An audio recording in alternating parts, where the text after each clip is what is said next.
सत्य मिलता है शून्य में और खो जाता है शब्दों में। सत्य मिलता है मौन में, बिछुड़ जाता है मुखरता में। सत्य की कोई भाषा नहीं, सारी भाषा असत्य है। भाषा मात्र मनुष्य का निर्माण है, सत्य मनुष्य का निर्माण नहीं, आविष्कार है। सत्य तो है ही, उसे बनाना नहीं है, न उसे प्रमाणित करना है, सिर्फ उघाड़ना है। और उघाड़ने की घटना जब मनुष्य के भीतर सारी भाषा का ऊहापोह शांत हो जाता है तभी घटती है, क्योंकि भाषा के ही पर्दे हैं, विचार से ही बाधा है। यह बहुत बुनियादी और प्राथमिक सूत्र है समझ लेने का। बच्चा पैदा होता है, कोई भाषा उसके पास नहीं होती, न कोई शास्त्र लेकर आता है, न कोई धर्म, न कोई जाति, न कोई राष्ट्र। उतरता है शून्य की भांति। शून्य की पवित्रता अनूठी है। शून्य एकमात्र कुंवारापन है, बाकी तो सभी विकृत है। उतरता है एक ताजे फूल की भांति, चेतना पर एक लकीर भी नहीं होती, जानता कुछ भी नहीं, लेकिन बच्चे की जानने की क्षमता शुद्ध होती है। दर्पण है, अभी कोई प्रतिबिंब भी नहीं बना, लेकिन दर्पण की क्षमता पूरी है, शुद्ध है। बाद में प्रतिबिंब तो बहुत बन जाएंगे, जानना तो बढ़ जाएगा, जानने की क्षमता कम होती जाएगी, क्योंकि वो जो शून्य था वो शब्दों से भर जाएगा, उसकी रिक्तता समाप्त हो जाएगी। जैसे दर्पण पर प्रतिबिंब बने और चिपकते चले जाएं, अलग न हो, तो दर्पण की झलकाने की क्षमता कम हो जाएगी। बच्चा पैदा होता है, जानता कुछ भी नहीं, लेकिन जानने की क्षमता उसकी परिशुद्ध होती है। इसलिए तो बच्चे जल्दी सीख लेते हैं, बूढ़े मुश्किल से सीख पाते हैं, क्योंकि सीखने की क्षमता ही बूढ़े की कम हो गई। मन भर गया, स्लेट पर बहुत कुछ लिखा जा चुका, कागज अब कोरा नहीं है। पहले कागज को कोरा करना पड़े तभी कुछ नया लिखा जा सके। बच्चा जैसा पैदा होता है, यदि तुम पुनः वैसे ही हो जाओ तो ही सत्य को पा सकोगे। तो एक जन्म तो बच्चे का है और एक जन्म संतत्व का। जिसके जीवन में दूसरा जन्म घट गया, जो द्विज हो गया, वही ब्राह्मण है। शास्त्र कहते हैं पैदा सभी शूद्र की भांति होते हैं, कभी कोई विरला ब्राह्मण हो पाता है, से सब शूद्र की भांति ही पैदा होते, शूद्र की भांति ही मर जाते। ब्राह्मण कौन है? वह नहीं जो वेद को जानता है, क्योंकि वेद को तो कोई भी जान ले सकता है। वह नहीं जिसे शास्त्र कंठस्थ है, शास्त्र तो कंठस्थ कोई भी कर ले सकता है। शास्त्र की जानकारी तो स्मृति है, ज्ञान नहीं। ब्राह्मण वह है जिसने ब्रह्म को जाना। यहां तुम आ गए हो, तुम्हें शायद पता भी ना हो, ये खोज ब्राह्मण होने की खोज, ब्रह्म को जानने की खोज।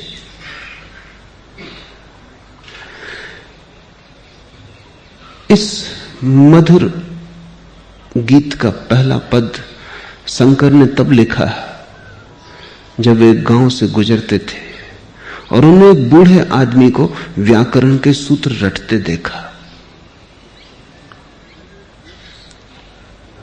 उन्हें बड़ी दया आई। मरते वक्त व्याकरण के सूत्र रट रहा है यह आदमी, पूरा जीवन भी गंवा दिया, अब आखिरी क्षण भी गंवा रहा है। पूरे जीवन तो परमात्मा को स्मरण नहीं किया, अब भी व्याकरण में उलझा है। व्याकरण के सूत्र रटने से क्या होगा? स्वामी राम अमेरिका से वापस लौटे। अमेरिका में उनका गहरा प्रभाव पड़ा। आदमी अनूठे थे, अत्यंत जीवंत वेदांत था उनमें, नगद था परमात्मा, उधार नहीं।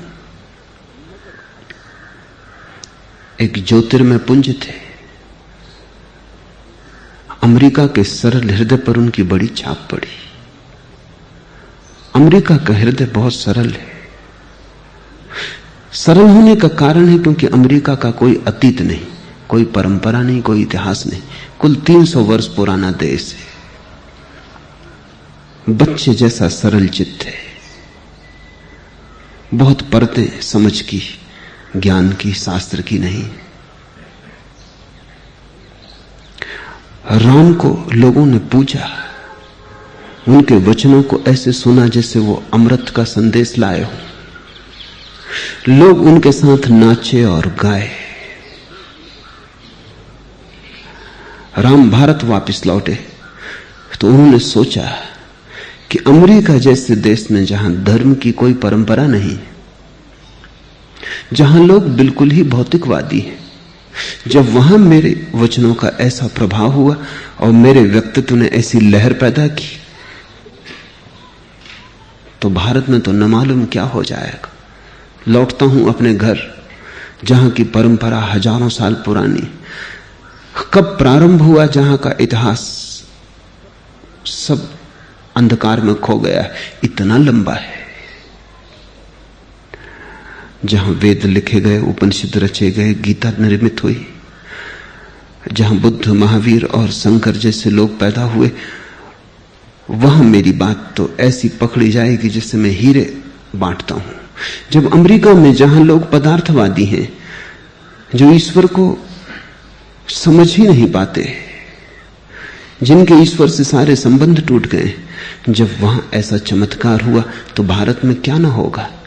लेकिन भारत में जो हुआ वो राम ने सोचा भी ना था। ये सोचकर कि उचित होगा कि भारत में प्रवेश में काशी से करूं, क्योंकि वही नगरी है। भारत के सारे सौभाग्य का इतिहास काशी के कण कण में छिपा है। बुद्ध ने अपना पहला प्रवचन वहां दिया, शंकर ने अपने विश्व विजय की घोषणा वहां की, वहां जैन तीर्थंकर हुए। काशी से पुराना कोई नगर सारे संसार में नहीं। जेरूसलम भी नया है, मक्का और मदीना भी बहुत नए हैं। काशी प्राचीनतम तीर्थ है, पृथ्वी पर सबसे पहला सभ्य हुआ नगर है। तो राम पहले काशी पहुंचे और उन्होंने पहला प्रवचन काशी में दिया।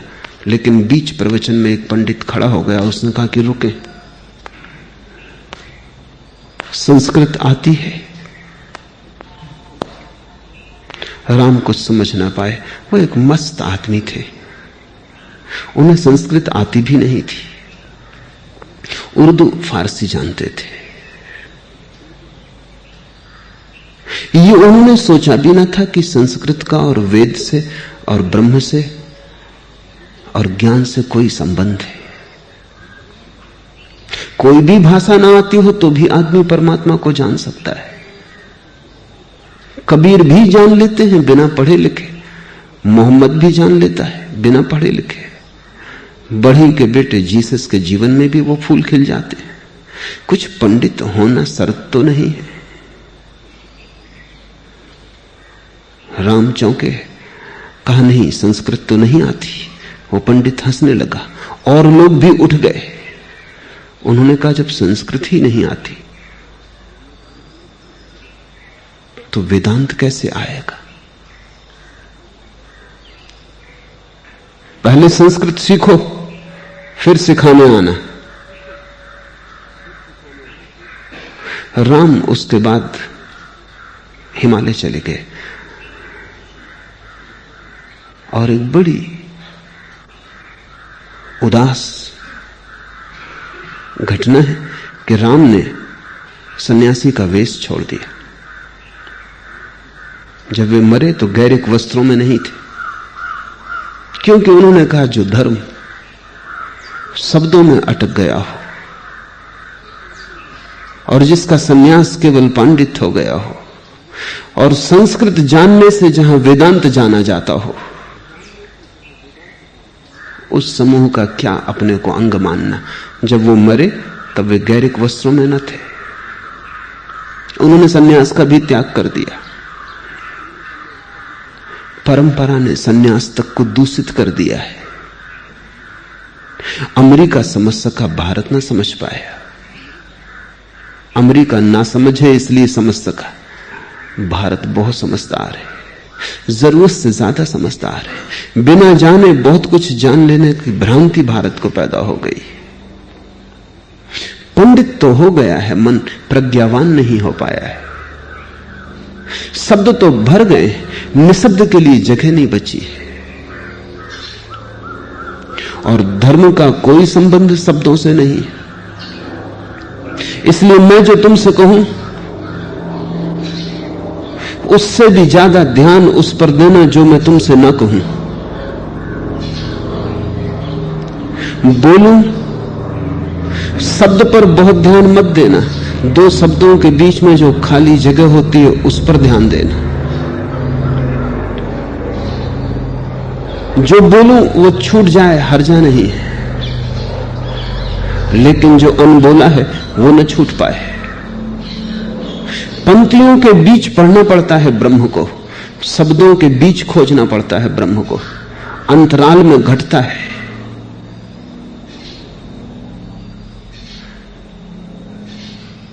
जब मैं चुप रह जाऊं क्षण भर को, तब तुम जागना, तब तुम गौर से मुझे देखना, तब तुम मुझे मौका देना कि मैं तुम्हारे करीब आ जाऊं और तुम्हारे हृदय को सहला सकूं। धर्म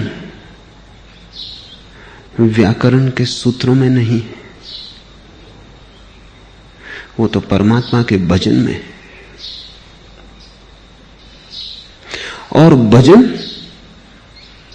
जो तुम करते हो उसमें नहीं है।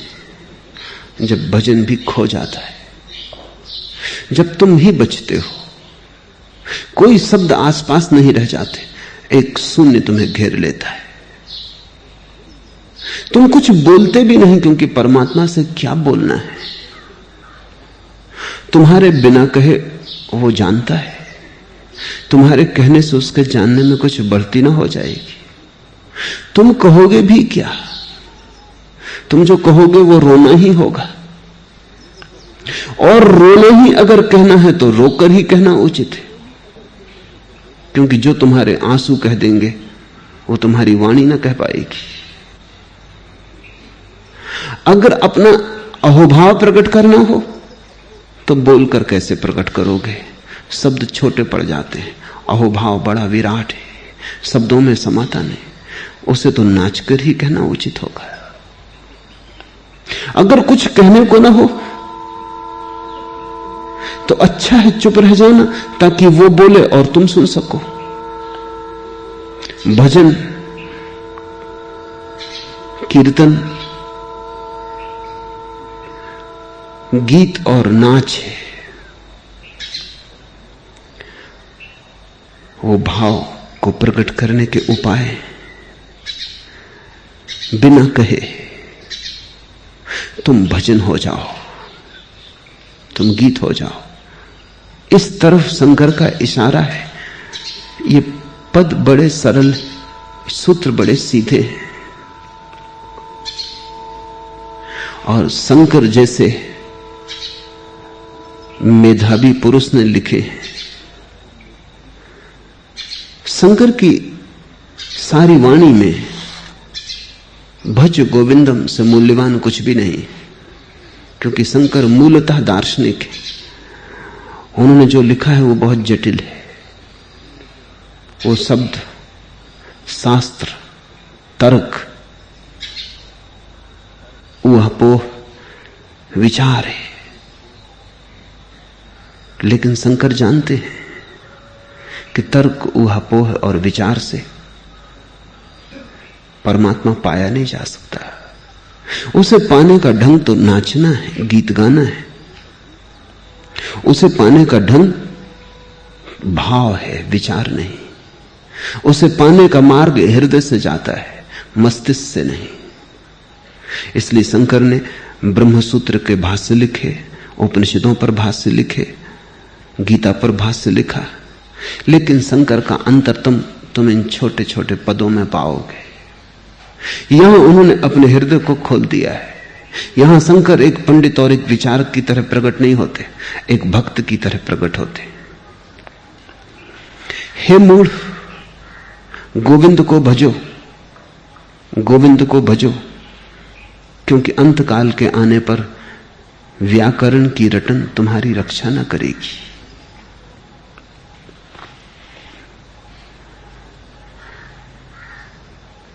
हे मूढ़, गोविंद को भजो। मूढ़ता क्या है? शंकर तुम्हें मूढ़ कहकर कोई गाली नहीं दे रहे हैं। अत्यंत प्रेमपूर्ण वचन है उनका ये।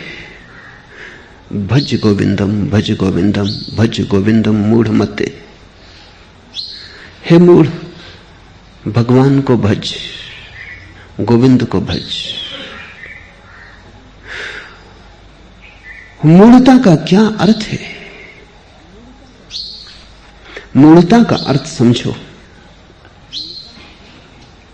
मूढ़ता का अर्थ अज्ञानी नहीं है। मूढ़ता का अर्थ है अज्ञानी होते हुए अपने को ज्ञानी समझना। मूढ़ता पंडित के पास होती है, अज्ञानी के पास नहीं। अज्ञानी को क्या मूढ़ कहना? अज्ञानी सिर्फ अज्ञानी है, नहीं जानता। बात सीधी साफ है। और कई बार ऐसा हुआ है कि नहीं जानने वाले ने जान लिया और जानने वाले पिछड़ गए।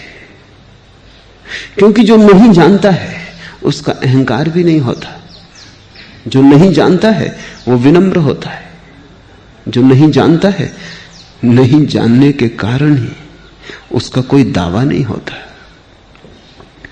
लेकिन पंडित बिना जाने जानता है कि जानता है। शब्द सीख लिए हैं उसने, ग्रंथों का बोझ उसके सिर पर है। वो दोहरा सकता है व्याकरण के नियम, उन्हीं में डूब जाता है। सूफियों की एक कथा है। एक सूफी फकीर अपनी रोटी कमाने के लिए एक नदी पर लोगों को नाव से पार करवाता था। एक दिन गांव का पंडित उस पार जाना चाहता था, तो सूफी फकीर ने कहा, आपसे क्या पैसे लेने? पैसे भी वो 1-2 पैसे लेता था, आपको ऐसे ही पार करा देंगे। पंडित नाव में बैठा, वे दोनों चले। दोनों ही थे नाव में। पंडित ने पूछा, कुछ पढ़ना लिखना आता है? पंडित और पूछ भी क्या सकता है? जो वो जानता है वही सोचता है दूसरों को भी जना दे। हम वही दूसरों को दे सकते हैं जो हमारे पास है। सूफी फकीर का तेज उसे दिखाई ना पड़ा। पंडित अपने ज्ञान में अंधा होता है। उसने से समझा एक साधारण माझी है, वो एक असाधारण पुरुष था। पंडित जिस परमात्मा की बात सोचता रहा है, सुनता रहा है, वो परमात्मा उस असाधारण पुरुष में मौजूद था। जिसकी पंडित ने अब तक चर्चा की थी, वो उस फकीर में से झांक रहा था। अगर आंख होती तो फकीर में वो सब मिल जाता। जिसके सपने देखे, जिसके शास्त्र पढ़े, प्रत्यक्ष था वहां कोई। लेकिन पंडित ने पूछा पढ़ना लिखना आता है? पंडित को अगर परमात्मा भी मिल जाए तो वो पूछेगा सर्टिफिकेट, कहां तक पढ़े लिखे हो? उसकी अपनी दुनिया है, वो अपने ही शब्दों में, अपने ही शास्त्र में जीता है। उस फकीर ने कहा कि नहीं, पढ़ना लिखना तो बिल्कुल नहीं आता, मैं बिल्कुल गंवार हूं, ना समझ। उसने जब ये शब्द कहे तब अगर पंडित के पास जरा भी होश होता तो देख लेता कि कितनी गहरी विनम्रता है। अपने अज्ञान को स्वीकार कर लेना ज्ञान की तरफ पहला कदम है, और अगर कोई समग्रता से अपने अज्ञान को स्वीकार कर ले तो वही अंतिम कदम भी हो सकता है। क्योंकि जब तुम पूरे भाव से जानते हो कि कुछ भी नहीं जानता हूं, तब तुम्हारा अहंकार कहां टिकेगा, कहां खड़ा रहेगा? भूमि खो जाएगी, पैर के तले से गिर जाएगा भवन अहंकार का, तुम निरअहकार में उतर जाओगे। वही द्वार है, वहीं से कोई परमात्मा से जुड़ता है। फकीर ने कहा मैं कुछ भी नहीं जानता हूं, बिल्कुल बेपढ़ा लिखा हूं। पंडित ने कहा तो फिर तुम्हारी चाराना जिंदगी बेकार गई। नाव थोड़ी आगे बढ़ी। पंडित ने पूछा और गणित तो आता ही होगा कम से कम, हिसाब किताब के लिए जरूरी है। फकीर ने कहा अपने पास कुछ है ही नहीं, हिसाब किताब क्या करना, खाली हाथ है। जो दिन में मिल जाता है वो सांझ तक समाप्त हो जाता है, क्योंकि रोटी से ज्यादा कमाना नहीं है कुछ। रात तो हम फिर फकीर हो जाते, सुबह उठ के फिर कमा लेते, और परमात्मा अब तक देता रहा है तो कल का हिसाब क्या रखना। और किसी ने दे दिया तो ठीक है, और किसी ने ना दिया तो भी ठीक है, क्योंकि अब तक जी लिए हैं, आगे भी जी लेंगे। न तो देने वाले से कुछ ऐसा मिल जाता है कि सदा काम आ जाए, और न देने वाला कुछ छीन लेता है कि सदा के लिए कोई नुकसान हो जाए। सब खेल है। पंडित ने कहा तुम्हारी 8 आना जिंदगी बेकार गई। और तभी अचानक तूफान आ गया और नाव डगमगाने लगी, और नाव अब डूबी तब डूबी होने लगी। फकीर हंसा, क्योंकि पंडित बहुत घबरा गया। मौत सामने देखकर कौन ना घबरा जाएगा। ऐसे पंडित अमृत की बातें करता था, आत्मा अमर है। लेकिन जब मौत सामने आती तब पांडित्य की आत्मा काम नहीं आती, न पांडित्य की अमरता काम आती। घबरा गया, हाथ पैर कपने लगे। फकीर ने पूछा तैरना नहीं आता? उसने कहा कि बिल्कुल नहीं आता। फकीर ने कहा तुम्हारी 16 आना जिंदगी बेकार गई। अब मैं तो कूदता हूं, हम तो चले, नाव तो डूबेगी। हे मूढ़, गोविंद को भजो, गोविंद को भजो, क्योंकि अंत काल के आने पर, संभवतः शंकर उस कहानी को जानते रहे हो जो मैंने तुमसे कही, क्योंकि अंत काल के आने पर व्याकरण की रटन तुम्हारी रक्षा न करेगी। जब डूबना आएगा सामने, जब मौत घेरेगी, तब अगर तैरना आता हो तो ही काम आ सकेगा। मौत में तैरना आता हो, और अगर मौत में तैरना नहीं आता तो मौत डुबा लेगी। बहुत बार पहले भी उसने डुबाया। तुम अभी तक भी सजग नहीं हुए हो, तुमने अब तक भी तैरना नहीं सीखा। अंत काल के आने पर, मृत्यु के आने पर कितनी तुम भाषा जानते हो, या कितनी भाषाएं जानते हो, कितना व्याकरण जानते हो, कुछ भी तो काम ना पड़ेगा। जो मौत में काम आ जाए वो प्रज्ञा, और जो मौत में काम ना आए वो पांडित्य। मौत कसौटी है। तो जो भी तुम जानते हो उसको इस कसौटी पे कसते रहना, कहीं भूल ना हो। ये कसौटी सदा सामने रखना, जैसे सराफ कसता रहता है पत्थर पर सोने को। ऐसे इस कसौटी को रखे रहना सदा। जो मौत में काम आए उसी को ज्ञान मानना, जो मौत में काम ना आए, धोखा दे जाए, दगा दे जाए, उसे पांडित्य समझना। और जो मौत में काम ना आए वो जीवन में क्या खाक काम आएगा। जो मौत तक में काम नहीं आता वो जीवन में कैसे काम आ सकता है? क्योंकि मौत जीवन की पूर्णा होती है, वो जीवन का चरम शिखर है, वो जीवन का समारोह है। जो मौत में काम आता है वही जीवन में भी काम आता है। यद्यपि जीवन में धोखा देना आसान है, लेकिन मौत में धोखा देना असंभव है। मौत तो सब उघाड़ के सामने रख देगी। शंकर किसे मूढ़ कहते हैं? उसे मूढ़ कहते हैं जो जानता तो नहीं है लेकिन व्याकरण को रट लिया है, शब्द का ज्ञाता हो गया है, शास्त्र से जिसकी पहचान हो गई है, जो शास्त्र को दोहरा सकता है, पुनरुक्त कर सकता है, शास्त्र की व्याख्या कर सकता है। पंडित को मूढ़ कह रहे हैं शंकर। अगर पंडित को मूढ़ न कहते होते तो हे मूढ़ गोविंद को भजो, गोविंद को भजो, क्योंकि अंतकाल के आने पर व्याकरण की रटन तुम्हारी रक्षा न करेगी। अचानक व्याकरण को याद करने की जरूरत नहीं थी। मूढ़ थोड़ी, जिनको हम मूढ़ कहते हैं, अज्ञानी, वे थोड़ी व्याकरण रट रहे हैं, पंडित रट रहा है। और भारत में यह बोझ काफी गहरा हो गया है। ये इतना गहरा हो गया है कि करीब करीब हर आदमी को यह ख्याल है कि वो परमात्मा को जानता है, क्योंकि परमात्मा शब्द को जानता है।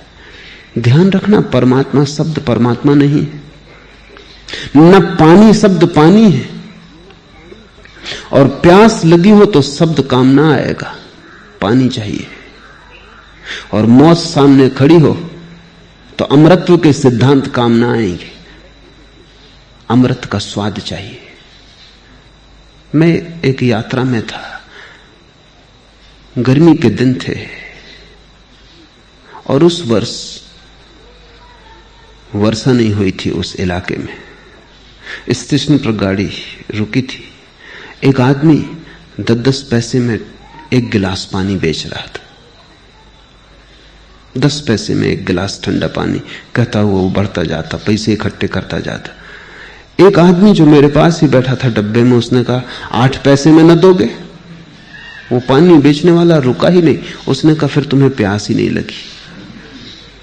जब प्यास लगी हो तो कोई 10 पैसे 8 पैसे की बात करता है। ये तो प्यास न लगे हुए लोगों की बातें हैं। वो मुझे जज गई बात। उसने ठीक कहा कि 2 पैसे की फिक्र करोगे तुम, जब प्यास लगी हो तब आदमी सब देने को तैयार हो सकता है। हिसाब किताब तभी तक चलता है जब तक प्यास ना लगी हो। तुम कहते हो तुम हिंदू हो, मुसलमान हो, ईसाई हो, ये सब प्यास न लगे होने की बातें। जब प्यास लगती है तो कौन हिंदू, कौन मुसलमान, कौन ईसाई। जब प्यास लगती है तो तुम परमात्मा को मांगते हो। मंदिर, मस्जिद और गुरुद्वारे से कोई लेना देना नहीं रह जाता, इनसे कहीं प्यास बुझी है। और जब प्यास लगती है तो तुम हिसाब किताब नहीं लगाते। त्याग का यही अर्थ है, संन्यास का यही अर्थ है कि तुम्हें प्यास लगी है और तुम सब कुछ दांव पे लगाने को तैयार हो। लोग कहते हैं हां परमात्मा को भी जानना है, लेकिन अभी और दूसरे काम करने को भी बाकी है, अभी और उलझने हैं, उनको सुलझाने हैं। लोग परमात्मा को आखिर में टालते जाते हैं। वो तुम्हारी जरूरतों के क्यू में बिल्कुल अंत में खड़ा है, और जरूरतों का क्यू कभी पूरा नहीं होता है, वो अंत में ही खड़ा रह जाता है। तुम समाप्त हो जाओगे, तुम उसके पास कभी पहुंच ना पाओगे। एक जरूरत पूरी नहीं होती कि 10 पैदा हो जाती, एक आकांक्षा भर नहीं पाती कि 1000 पैदा हो जाती। वो हमेशा पीछे ही खड़ा रहता है, वो इंच भर नहीं सरक पाता। तुम्हारे जो जीवन की फेहरिस्त है उस पर परमात्मा अंतिम है या प्रथम है, इस पर सब कुछ निर्भर करेगा। जिसकी फेहरिस्त पर वो अंतिम है वो मूढ़ है, और जिसकी फेहरिस्त पर वो प्रथम है वो अमूढ़ है। वो जागने लगा। उसने एक बात ठीक से समझ ली है कि इस जीवन में मैं कुछ भी इकट्ठा कर लूं, मौत उसे छीन लेगी, और जो छीन ही जाना है उसे इकट्ठा करने में समय गंवाना व्यर्थ है। हे मूढ़, गोविंद को भजो। भजने इसे भी समझ लेना जरूरी है, क्योंकि तुम्हें भजन करते लोग मिल जाएंगे और भजन वे नहीं कर रहे। उनका भजन भी ऊपर ऊपर है, मनोरंजन होगा शायद, जीवन को दांव पर नहीं लगाया है।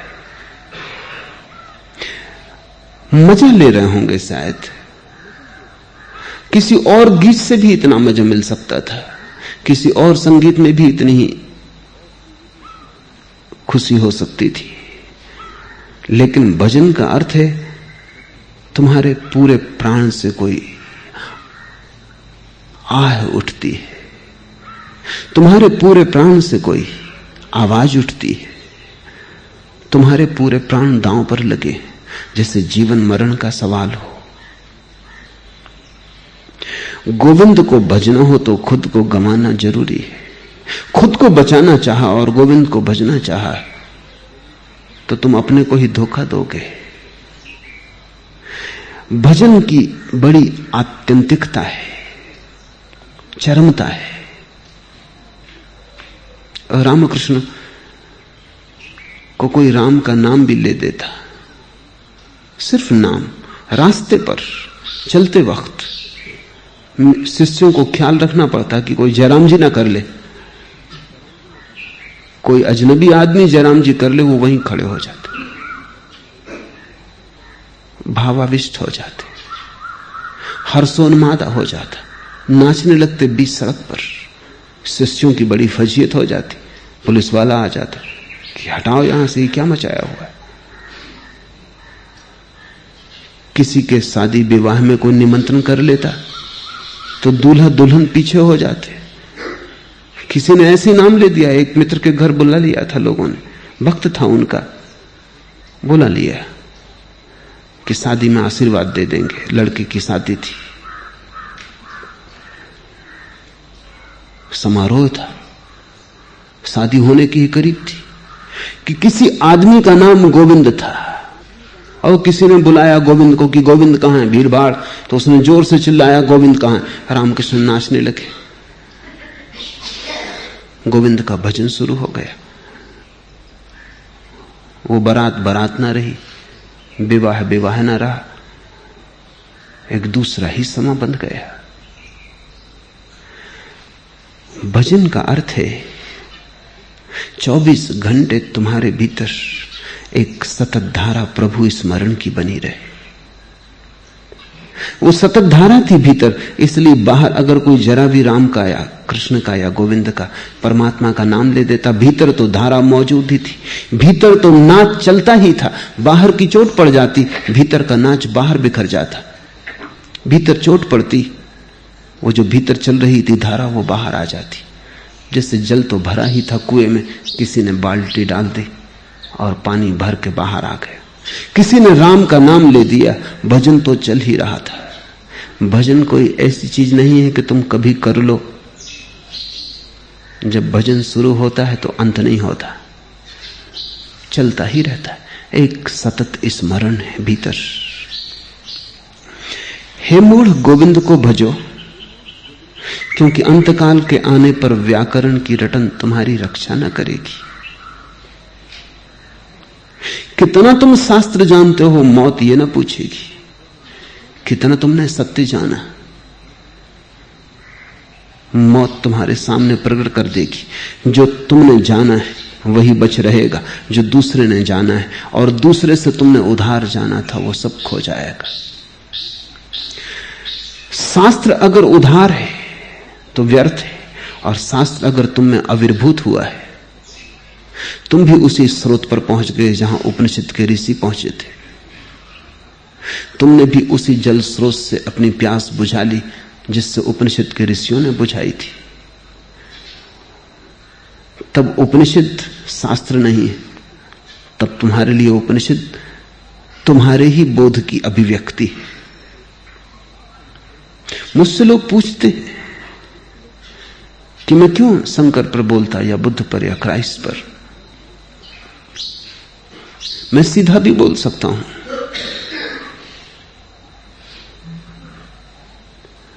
मैं सीधा ही बोल रहा हूं उनसे, मैं कहता हूं, क्योंकि शंकर के इस गीत में शंकर ने वही कहा है जो मैं कहना चाहूंगा, और इतने सुंदर ढंग से कहा है कि अब उसे और सुधारा नहीं जा सकता। आखिरी बात कह दी, कोई जरूरत नहीं है अब उसे दोहराने की।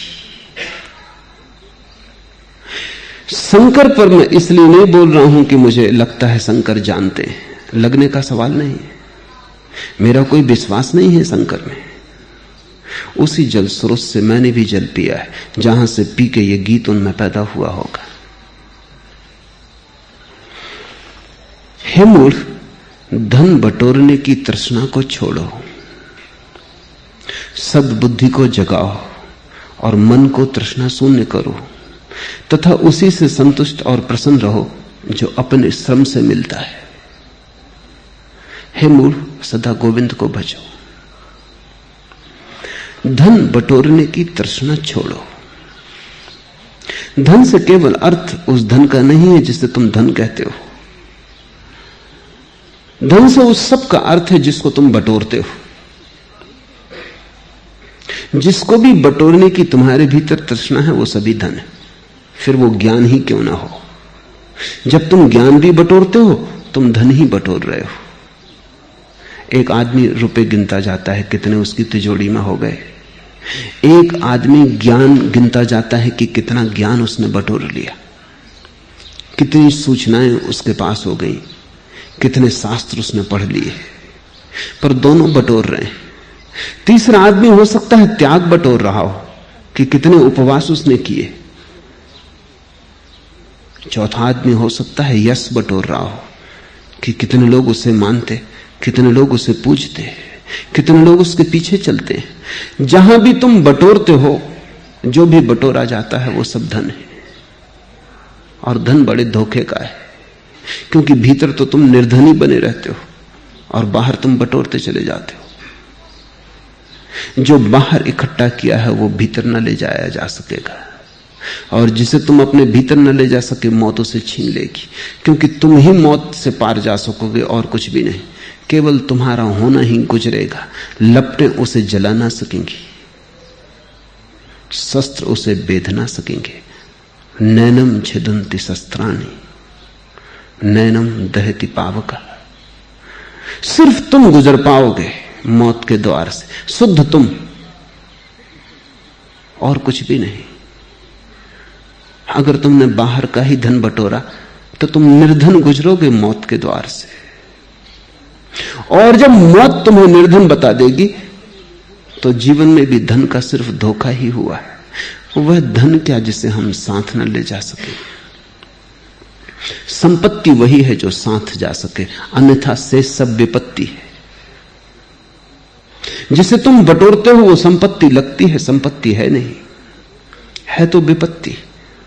और तुम भी जानते हो, बटोर लेने के बाद पता चलता है कि और विपत्ति बढ़ गई।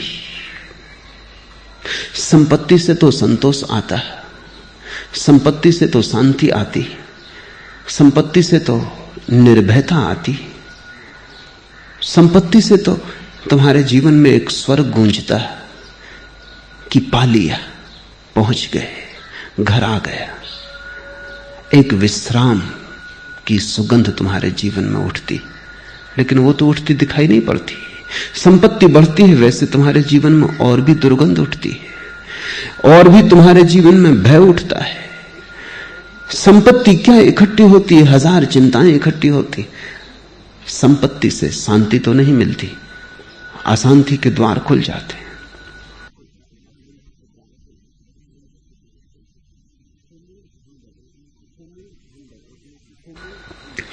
हे मूढ़, धन बटोरने की तृष्णा को छोड़ो, बटोरने की ही तृष्णा को छोड़ो। बटोरने का इतना पागलपन क्यों है? मैं एक घर में रहता था, उस घर के जो मालिक थे वो बटोरने के शुद्ध अवतार थे। कोई भी चीज जो व्यर्थ भी हो गई उसे भी संभाल के रख लेते। उनका घर एक कबाड़खाना था, उसमें वो कैसे जीते थे यही बड़ा मुश्किल, कैसे रहते थे यही बड़ा मुश्किल। एक दिन मैं सामने बगीचे में खड़ा था, वो मुझसे बात कर रहे थे और उनका छोटा लड़का एक बुहारी टूटी, किसी काम की नहीं, सिर्फ पिछली ठूंठ ही बची थी, उसे बाहर फेंक गया। तत्क्षण मैंने देखा कि वो बेचैन हो गए।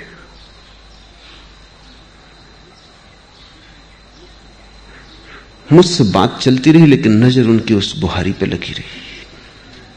मैंने सोचा कि मेरी मौजूदगी उनको बाधा बन रही, तो मैंने कहा मैं अभी आया। मैं घर के भीतर गया। जब मैं लौटा बुहारी नदारत थी, वो भी नदारत थी, वो ले गए उसे भीतर। मैं उनके पीछे ही गया। मैंने कहा अब बात जरा सीमा के बाहर हो गई। रंगे हाथ वो पकड़ गए, बुहारी लिए अंदर खड़े थे। मैंने पूछा कि ये किस लिए उठा लाए? उन्होंने कहा कुछ नहीं, कभी काम पड़ जाए। कैसे? इसका कोई काम भी नहीं समझ में आता। वो कहने लगे नहीं, कभी क्या काम पड़ जाए क्या पता, फिर फेंकने से फायदा क्या, रखी रहेगी। बटोरने की एक विक्षिप्तता है, किस कारण होगी? क्यों आदमी बटोरना चाहता है? भीतर एक बड़ा खालीपन है, उसे भरना है, किसी भी चीज से भरना है, नहीं तो आदमी बहुत खाली लगेगा। तुम थोड़ा सोचो, तुम्हारे पास कुछ भी नहीं तो तुम्हें भीतर बड़ा खालीपन लगेगा। यहां ध्यान में रोज मेरे पास मित्र आते, थोड़े दिन ध्यान करते हैं, महीने 1.5 महीने, तो भीतर खालीपन दिखाई पड़ने लगता है। वो है तो सदा, ध्यान नहीं किया तो दिखाई नहीं पड़ता। ध्यान करने से बोध थोड़ा जगता है, होश थोड़ा आता है, भीतर खालीपन दिखने लगता है। और एक अनूठी घटना घटती, जिस व्यक्ति को भी वो भीतर खालीपन दिखाई पड़ता है वो अति से भोजन करना शुरू कर देता है। रोज 1-2 मामले मेरे पास आते हैं कि वो कहते हैं हम क्या करें, ये क्या हुआ, इतना भोजन हम कभी भी नहीं करते थे, ये ध्यान ने तो हमें बड़ी मुश्किल में डाल दिया, बस भोजन की ही धुन सवार रहती है। तुम उनको कहता हूं कारण है, कारण यह कि ध्यान ने तुम्हें भीतर की रिक्तता दिखाई। अब रिक्तता को भरना है, रिक्तता काटती है, कुछ भी नहीं है भीतर, तो आदमी कुछ भरना चाहता है। धन से, पद से, प्रतिष्ठा से तुम अपने को भरते हो, चारों तरफ चीजें इकट्ठी कर लेते हो, उनके बीच बैठ जाते हो निश्चिंत होकर, लगता है कुछ तुम्हारे पास है। जिनके पास कुछ भी नहीं उन्हें बटोरने की आकांक्षा पैदा होती है, जिनके पास कुछ है उन्हें बटोरने का कोई सवाल नहीं, वे अपने में काफी है। खुद का होना ही इतना भराव है कि अब और कुछ बटोरने का सवाल नहीं। इसलिए तो हमने बुद्ध को पूजा, महावीर को पूजा, शंकर को पूजा, क्योंकि हमने देखा इनमें कि इनकी संपदा इनके भीतर है, कुछ है इनके भीतर कि उसके कारण खालीपन मिट गया है, कोई प्रकाश है भीतर जिसके कारण अब भीतर की रिक्तता पूर्णता हो गई, भीतर का शून्य सत्य हो गया है। ध्यान शून्य लाता है। अगर तुमने जल्दबाजी की तो शून्य को भरने की तृष्णा पैदा होगी, अगर जल्दबाजी न की और तुम शून्य के साथ रहने को राजी हो गए, तुमने उसे स्वीकार कर लिया, तो तुम पाओगे धीरे धीरे शून्य अपने आप भर दिया गया, क्योंकि प्रकृति शून्य को बर्दाश्त नहीं करती। शून्य तुम करो, भर देती है प्रकृति। न परमात्मा शून्य को बर्दाश्त करता है। तुम शून्य पैदा करो, परमात्मा भर देता है। शून्य भर चाहिए, पूर्ण तो उतर आता है। जैसे कहीं गड्ढा हो, वर्षा हो, तो सारा पानी चारों तरफ से दौड़ के गड्ढे में भर जाता है। ऐसे ही तुम जब शून्य होते हो, परमात्मा चारों तरफ से तुम्हारी तरफ दौड़ने लगता है। तुमने गड्ढा बना दिया, अब भरना उसे है। आधा तुम करते हो, आधा परमात्मा करता है। और तुम्हारा करना कुछ खास नहीं, असली करना तो उसी का है। तुम्हारा करना इतना ही है कि तुम खाली होने को राजी हो जाओ। इसलिए सारे बुद्ध पुरुष भरने की तृष्णा से बचो, बटोरने की तृष्णा से बचो, इसका इतना आग्रह करते हैं। क्योंकि अगर तुमने स्वयं ही भर लिया तो तुम परमात्मा को भरने का मौका ही नहीं देते हो। मैंने एक कहानी सुनी है कि कृष्ण भोजन को बैठे, रुक्मणी ने थाली लगाई, एक कौर लिया होगा मुश्किल से कि हड़बड़ाकर भागे। रुक्मणी समझ न पाई, लेकिन द्वार तक गए, वापस लौट आए, फिर बैठ गए थाली पर। रुक्मणी ने कहा, बेबूझ हो गई बात, किस लिए भागे और फिर क्यों द्वार से वापस लौट आए? भागे तो ऐसे जैसे कहीं आग लग गई हो। क्या भोजन कैसे किया जा सकता है? आग पहले बुझानी होगी। और लौट आए ऐसे जैसे कुछ भी ना हुआ था। ये क्या किया? कृष्ण ने कहा, जरूर आग लग गई थी, भागा, लेकिन द्वार तक पहुंचा कि आग बुझ गई, लौट आया। मेरा एक भक्त एक राजधानी की सड़क से गुजर रहा है, लोग उस पर पत्थर फेंक रहे हैं, लहू बह रहा है उसके माथे से, और वो गोविंद गोविंद किए जा रहा है। वो न तो उत्तर दे रहा है, न बचाव कर रहा है। उसने अपने को बिल्कुल मेरे हाथों में छोड़ दिया। भागना एकदम अनिवार्य था। जो इस भांति असहाय हो जाए, भगवान को उसकी तरफ भागना ही पड़ता है। जो इतना शून्य हो जाए कि पत्थर पड़ रहे हैं, उनसे बचाव भी ना करे, भागे भी ना, उत्तर भी ना दे, तो सारा अस्तित्व उसकी रक्षा के लिए आ जाता है। गड्ढा हो गया, चारों तरफ से जलधार बहने लगती है, उसे भरने को, उसे झील बनाने को। फिर रुक्मणी ने पूछा, लौट क्यों आए? कृष्ण ने कहा, लेकिन जब तक मैं द्वार पर पहुंचा, उसने अपना चित्त ही बदल लिया। उसने खुद ही पत्थर हाथ में उठा लिया। अब वो खुद ही जवाब दे रहा है, मेरी कोई जरूरत ना रही। परमात्मा की जरूरत वही है जहां तुम असहाय हो, और तुम्हारी असहाय अवस्था से गोविंद गोविंद का नाम निकल जाए, भजन हो गया। कोई शब्द कहने की जरूरत नहीं कि तुम गोविंद गोविंद चिल्लाओ, भीतर भाव, कि उस भाव भरी आंखें आकाश की तरफ उठ जाएं, कि तुम्हारा हृदय आकाश की तरफ खुल जाए, और तुम अपने तय कुछ भी ना करो। उसी क्षण परमात्मा तुम्हारी तरफ दौड़ पड़ता है। तुम गड्ढे बनो, परमात्मा भरने को सदा राजी है। मोहम्मद कहा करते थे, तुम एक कदम चलो उसकी तरफ, वो 1000 कदम चलता है, पर तुम एक कदम ही नहीं चलते। और वो एक कदम अत्यंत जरूरी है, क्योंकि जब तक तुम्हारी तरफ से संकेत न मिले कि निमंत्रण है, तब तक परमात्मा कैसे आए? आना भी चाहे तो कैसे आए? जिसे तुमने निमंत्रण ही नहीं दिया है, जिसे तुमने बुलावा ही नहीं भेजा है, वो आ भी जाए तुम्हारे द्वार पर तो तुम्हारे द्वार खुले ना पाएगा। वो दस्तक भी दे तो तुम समझोगे हवा का झोंका है। वो चिल्लाए पुकारे भी तो तुम अपने भीतर के शोरगुल के कारण उसकी आवाज ना सुन पाओगे। हे मूर्ख, धन बटोरने की तृष्णा को छोड़, सद्बुद्धि को जगा। बुद्धि तुम्हारी चालाकी का नाम है, सद्बुद्धि तुम्हारी समझदारी का। इसलिए दुनिया जितनी बुद्धिमान होती जाती उतनी चालाक होती जाती। चकित होते हैं लोग ये देखकर कि लोग जितने शिक्षित हो जाते हैं उतने चालाक हो जाते। सोचा जाता था कि लोग शिक्षित हो जाएंगे तो सरल होंगे, लोग सुशिक्षित हो जाएंगे तो निर्दोष हो जाएंगे, लेकिन जितनी शिक्षा बढ़ती उतनी चालाकी बढ़ती है, उतना आदमी बेईमान होने लगता है, उतना पाखंडी हो जाता है, उतना दूसरे को कैसे चूसना इसकी कला में पारंगत हो जाता है। बुद्धि यानी संसार में कुशलता, सद्बुद्धि यानी परमात्मा में कुशलता। और ध्यान रखना, सद्बुद्धि वाला आदमी हो सकता है सांसारिकों को बुद्धू मालूम पड़ेगा ही, क्योंकि सांसारिक कहेगा ये तुम क्या कर रहे हो।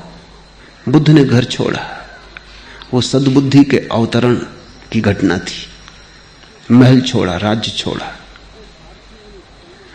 जो सारथी उन्हें छोड़ने गया था राज्य की सीमा के पार, वो तो साधारण नौकर था, उससे भी ना रहा गया।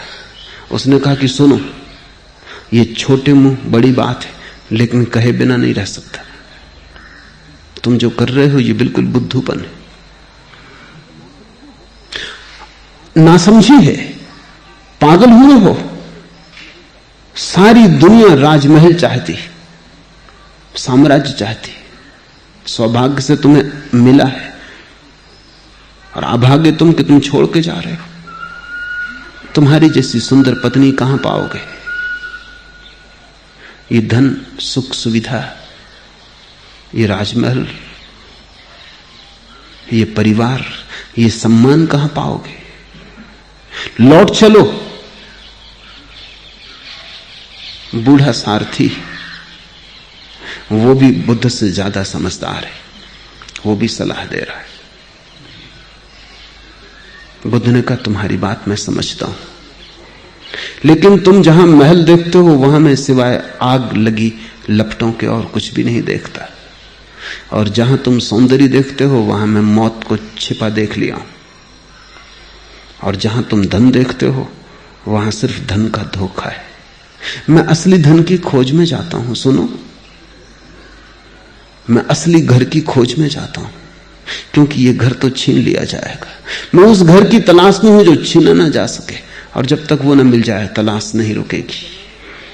उसके लिए मैं सब गंवाने को तैयार हूं, क्योंकि ये तो छीन ही जाएगा। इसको दांव पर लगाने में हर्ज क्या है? दिन समय की बात है, आज है कल छिन जाएगा। जो कल छिन ही जाएगा, अगर उसको दांव पे लगाने से कुछ ऐसा मिलता हो जो कभी ना छिने, तो ये सौदा महंगा नहीं। बुद्ध को सद्बुद्धि पैदा हुई है, सारथी बुद्धिमान है। बुद्ध लौटे घर 12 वर्ष बाद, सद्बुद्धि का दिया पूरा जल चुका है। वे रोशन हो गए, लेकिन बाप नाराज है। बाप ने कहा ना समझी छोड़ो, घर वापस लौट आओ। तुमने मुझसे धोखा किया है, तुमने अपनी पत्नी से धोखा किया है, तुमने अपने नवजात बेटे से धोखा किया है, लेकिन फिर भी मैं तुम्हें माफ कर दूंगा, क्योंकि पिता का हृदय, मैं तुम्हें माफ कर दूंगा। तुम वापस लौट आओ। ये शोभा नहीं देता ये भीख मांगना सड़कों पर। किसके तुम बेटे हो और तुम्हें भीख मांगने की जरूरत क्या है? तुम्हें अगर इसी तरह का शौक हो तो हजारों लोगों को तुम रोज भीख बांट सकते हो, मांगने की क्या जरूरत है? बुद्ध अभी भी बुद्ध के पिता को बुद्धू ही मालूम पड़ रहे हैं। सांसारिक बुद्धि को धार्मिक सद्बुद्धि नासमझी मालूम पड़ती है। लोग समझते हैं कि ये तो पागलपन है, ये क्या कर रहे हो? लेकिन जिसको सद्बुद्धि जगती है उसे लगता है कि बुद्धि बिल्कुल नासमझी है, और तुम्हें निर्णय करना होगा, क्योंकि इस निर्णय के बिना कोई आदमी धर्म के जगत में प्रवेश नहीं कर सकता। जब तक तुम्हें सांसारिक बुद्धि मूढ़ता न मालूम पड़ने लगे, तब तक सद्बुद्धि की किरण तुम्हें मिल ना सकेगी। सांसारिक बुद्धि जब तुम्हें मूढ़ता मालूम होने लगे, सांसारिक चालाकी जब तुम्हें अपने को ही धोखा देना मालूम होने लगे, और सांसारिक यश पद प्रतिष्ठा जब तुम्हें असफलता दिखाई पड़ने लगे, तब तुम्हारे भीतर सद्बुद्धि का अंकुरण होगा। सद्बुद्धि को जगाओ और मन को तृष्णा शून्य करो। तथा उसी से संतुष्ट और प्रसन्न रहो जो अपने श्रम से मिलता है। ये सभी धनों के संबंध में सच है।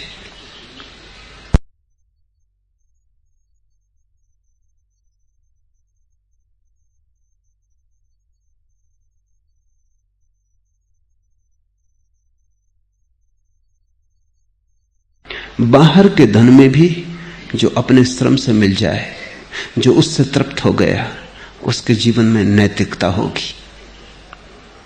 और भीतर के जगत में भी भीतर का जो धन अपने श्रम से मिले, उसके जगत में, उसके चित्त में धार्मिकता होगी। तुम शास्त्र को जब कंठस्थ कर लेते हो तो तुम चोरी कर रहे हो। वो जो शास्त्र में छिपा ज्ञान है वो तुमने श्रम से नहीं पाया है, वो तुम सिर्फ चुरा रहे हो। वो उधार है, बासा है। तुम किसी दूसरे की बात पकड़ लिए हो। उस पर अपने भवन को मत बनाना। वो रेत पर खड़ा किया हुआ भवन, हवा का छोटा सा झोंका उसे गिरा देगा।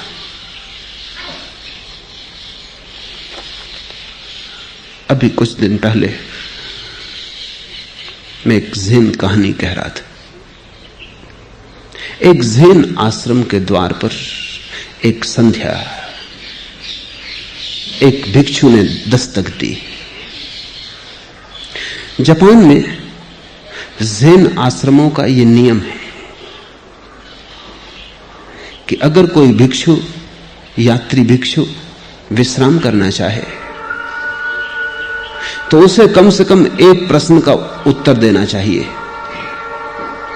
जब तक वो एक प्रश्न का ठीक उत्तर न दे दे तब तक वो अर्जित नहीं करता विश्राम के लिए। वो आश्रम में रुक नहीं सकता, उसे आगे जाना पड़े। आश्रम का प्रमुख द्वार पर आया, द्वार खोला और उसने ज़ेन फकीरों की एक बहुत पुरानी पहेली इस अतिथि के सामने रखी।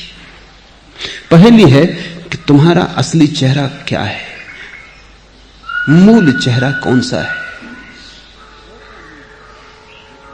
वैसा मूल चेहरा जो तुम्हारे मां और बाप के पैदा होने के पहले भी तुम्हारा ही था। यह आत्मा के संबंध में एक प्रश्न है, क्योंकि मां और बाप से जो मिला वो शरीर है, शरीर का चेहरा भी उनसे मिला। तुम्हारा ओरिजिनल मौलिक मुखाकृति क्या है, तुम्हारा स्वभाव क्या है। और ज़ेन फकीर कहते हैं इसका उत्तर शब्दों से नहीं दिया जा सकता है, इसका उत्तर तो जीवंत अभिव्यक्ति होनी चाहिए। जैसे ही यह सवाल पूछा गया, उस अतिथि फकीर ने अपने पैर से जूता निकाला और पूछने वाले के चेहरे पर जूता मारा।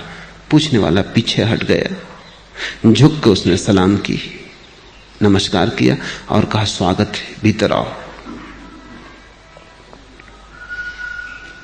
दोनों ने भोजन किया,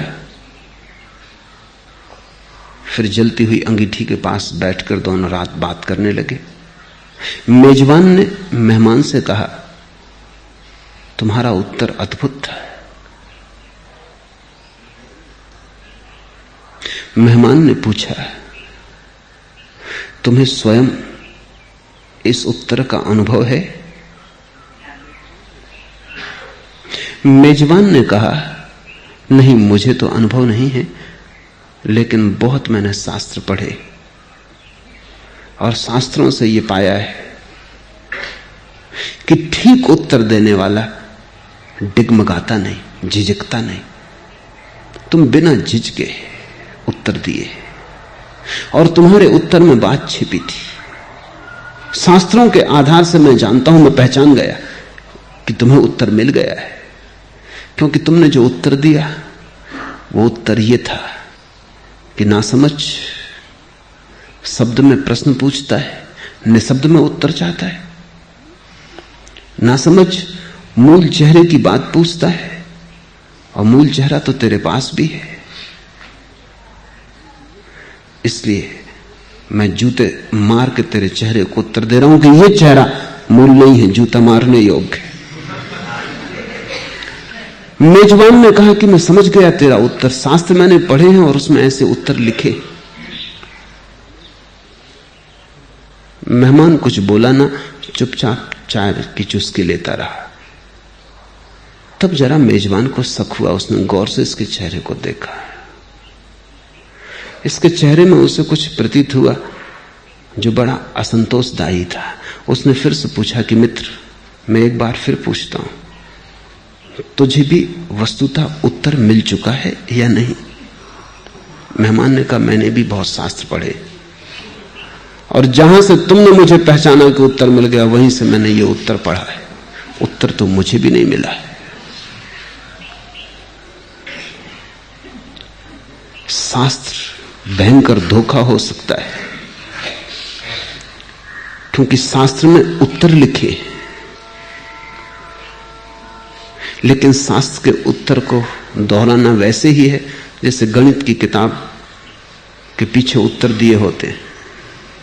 तुम गणित पढ़ो, उल्टा के किताब के पीछे उत्तर देख लो, तो उत्तर तो तुम सही दे दोगे, लेकिन उस प्रश्न से उत्तर तक पहुंचने का जो मार्ग है, जो विधि है, वो तुम्हारे पास ना होगी। उत्तर कितना ही सही हो, तुम गलत ही रहोगे, क्योंकि तुम तो विधि से गुजरते तभी निखरते। उत्तर दूसरे का काम नहीं आ सकता है, उत्तर अपना ही चाहिए। और परमात्मा तुम्हारी शास्त्रीय परीक्षा ना लेगा, अस्तित्वगत परीक्षा है। क्या तुमने सुना, क्या तुमने पढ़ा, यह ना पूछेगा, क्या तुमने जिया। अगर तुम्हारे जीवन में ही तुम्हें उत्तर मिला हो तो तुम्हारे श्रम से मिला है। तो चाहे धन बाहर का हो, अगर बाहर के धन को तुम श्रम से कमाओ तो तुम्हारे जीवन में नैतिकता होगी, और अगर भीतर के धन को तुम श्रम से कमाओ तो तुम्हारे जीवन में धार्मिकता होगी, प्रामाणिक धर्म होगा। इसी को स्वामी राम ने नगद धर्म कहा है। उधार धर्म, नगद धर्म। उधार धर्म ऐसा है, उत्तर तो सब सही लेकिन नपुंसक, कोरे, खाली, चली हुई कारतूस जैसे। उसको बंदूक में रख के चलाने की कोशिश मत करना, हंसी होगी जगत में। वो चली हुई कारतूस है। लेकिन अधिकतर लोग यही कर रहे हैं, दूसरों के उत्तर दोहरा रहे हैं, यंत्रवत दोहराए चले जा रहे हैं। अपना प्रश्न भी उन्होंने अब तक नहीं खोजा है, अपना उत्तर तो बहुत दूर। अभी उन्हें यह भी पता नहीं कि हमारे अस्तित्व का प्रश्न क्या है जिसकी हम खोज कर रहे हैं। हम क्या जानना चाहते हैं, इसका भी अभी ठीक ठीक पता नहीं है। हे मूढ़, धन बटोरने की तृष्णा छोड़, सद्बुद्धि को जगा, उसी से संतुष्ट और प्रसन्न रह जो श्रम से मिलता है। हे मूढ़, सदा गोविंद को भजो। नारी के रूप, स्तन और नाभि प्रदेश को देखकर मोहाविष्ट मत हो जाओ। वे सब मांस के विकार मात्र हैं, ऐसा विचार मन में बार बार करो।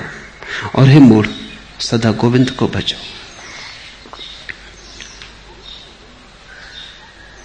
पुरुष के मन में नारी का आकर्षण है, नारी के मन में पुरुष का आकर्षण है। विपरीत का आकर्षण होता है, और विपरीत के आकर्षण में एक सम्मोहित अवस्था हो जाती है। इसे थोड़ा समझना जरूरी है। जब बच्चा पैदा होता है तो पहला संपर्क संसार से उसका मां का स्तन है। पहला संपर्क पर से, दूसरे से मां का स्तन है। मां के स्तन से ही परिचित होकर वो संसार में यात्रा शुरू करता है। इसलिए स्त्री के स्तन में पुरुष की सदा ही वासना बनी रहती। वो पहला संस्कार है मन पर, उससे गहरा कोई भी संस्कार नहीं। इसलिए चित्र, मूर्तियां, फिल्में, कहानियां सब स्त्री के स्तन के आसपास घूमती हैं। और पुरुष के मन में स्त्री के शरीर में सबसे ज्यादा मोहाविष्ट होने की जो जगह है वो स्तन है। स्त्रियां स्तनों को छिपाने में लगी रहती हैं, पुरुष उनको उघाड़ने में लगे रहते हैं। क्योंकि स्त्रियों को भी पता है कि पुरुष का आकर्षण कहां है, पुरुष को भी पता है कि स्त्री में उनका रस कहां है। और जितनी सभ्यता विकसित होती है उतनी ही ये कठिनता बढ़ती जाती। असभ्य जातियों में स्तन के प्रति कोई आकर्षण नहीं है, क्योंकि स्त्रियां उघाड़ी हैं, स्तन उघड़ा ही हुआ है। और हर बच्चे को जितनी देर तक उसे दूध पीना हो मां का, पीने की पूरी स्वतंत्रता है। वो 10 साल का भी हो जाए और पीता रहे तो कोई अड़चन नहीं। सभ्य समाजों में जल्दी से जल्दी बच्चे से स्तन छुड़ाने की आकांक्षा है, और जितने जल्दी स्तन छुड़ा लिया जाए उतने ही स्तन में रस शेष रह जाता है। फिर कविताएं करते हैं लोग, स्तन की चित्र बनाते हैं, मूर्ति गढ़ते हैं, हजार उपाय करते हैं, लेकिन उनका मन स्तन के आसपास घूमता रहता है। बच्चा तृप्त नहीं हो पाया, अतृप्त रह गया है। वो अतृप्ति सपने बनाती है।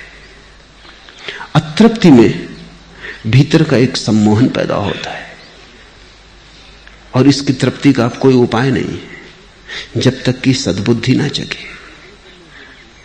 इसे सतत स्मरण करना जरूरी है। शंकर कहते हैं बार बार इसका स्मरण होता रहे तो ही वो जो पहला संस्कार पड़ा है वो टूट सकता है। वैज्ञानिकों ने कुछ खोजें की हैं, उनकी एक खोज बड़ी महत्वपूर्ण है। एक वैज्ञानिक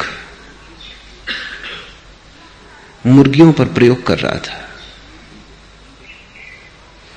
मुर्गी के अंडे से बच्चा पैदा हुआ, तो उसने उस बच्चे को मुर्गी को न देखने दिया, एक बतख को पास रख दिया। बच्चे ने जब आंख खोली अंडे के बाहर आके, तो उसने बतख को देखा। यह पहला संस्कार हुआ। फिर एक बड़ी मजेदार घटना घटी। वो बतख के पीछे दौड़े, मुर्गी से उसकी कोई पहचान ही ना रही। बतख उसे मारे भी, क्योंकि बतख को बर्दाश्त नहीं है कि मुर्गी का बच्चा नाहक उसके पीछे भागे। उसे मारे भी तो भी वो उसी के साथ जाए। मुर्गी उसे फुसलाए भी तो वो उसके पास ना आए, दूर खड़ा डरे। बतखों का जो कटघरा था उसमें वो सोना चाहे रात को, और बतखें उसे मार मार के बाहर निकाल दें, और मुर्गी उसे फुसला के अपने कटघरे में ले जाना चाहे, जहां सभी मुर्गियां उसका स्वागत करने को तैयार है, लेकिन वो वहां जाने को तैयार नहीं। पहला इम्प्रिंट, पहला संस्कार बड़ा बहुमूल्य है, वो जीवन भर पीछा करता है। मनुष्य के जीवन में जो भी पहली घटना घटती है वो सदा पीछा करती, और फिर जीवन भर चित्त उसके आसपास सपने गूंथता है। स्त्री के शरीर में या पुरुष के शरीर में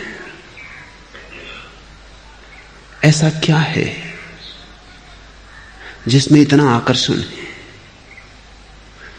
निश्चित कुछ है, क्योंकि तुम्हारा शरीर भी स्त्री और पुरुष के शरीर के मिलन से बना है। आधा स्त्री ने दान किया है, आधा पुरुष ने दान किया है। हर व्यक्ति आधा पुरुष है, आधा स्त्री है, दोनों का मेल है। तुम्हारा रोआ रोआ आधा स्त्री है, आधा पुरुष है, अधूरा अधूरा है।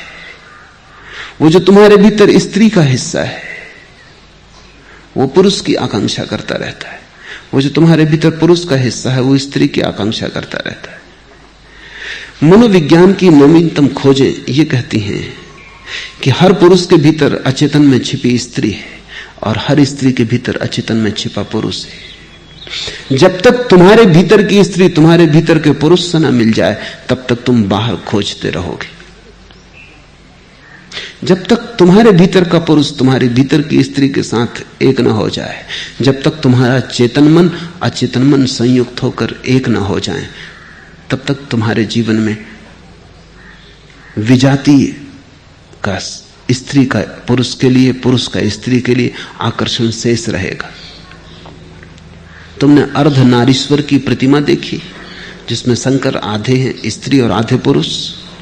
जब तक तुम्हारे भीतर भी आधे पुरुष और आधी स्त्री की अर्धनारीश्वर प्रतिमा निर्मित ना हो जाए, जब तुम अपने भीतर ही पूरे ना हो जाओ, तब तक तुम्हारी तलाश बाहर जारी रहेगी। तुम चाहोगे स्त्री से मिलकर शायद पूर्णता हो जाए, कुछ खोया खोया लगता है। स्त्री तुम्हारे भीतर ही तुम्हारे अचेतन में पड़ी है। इसलिए समस्त योग तंत्र मौलिक रूप से तुम्हारे भीतर की शक्तियों को मिलाने की प्रक्रिया है। जब तुम भीतर जुड़ के एक हो जाते हो, तब तुम्हारे भीतर बाहर की आकांक्षा समाप्त हो जाती। लेकिन बाहर की आकांक्षा समाप्त हो तो ही तुम अपने भीतर मिलकर एक हो सकते हो।